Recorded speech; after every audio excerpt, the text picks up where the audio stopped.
نوتدونی اولین فروشگاه نوت موسیقی در ایران.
سلام دوست من، شما پیشنمایش این آموزش رو مشاهده کردید.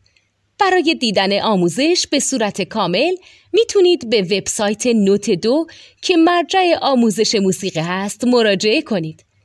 همچنین برای تهیه نوت موسیقی مرتبط با این آموزش هم میتونید به وبسایت نوتدونی که بزرگترین آرشیو نوت موسیقی در ایران هست مراجعه کنید.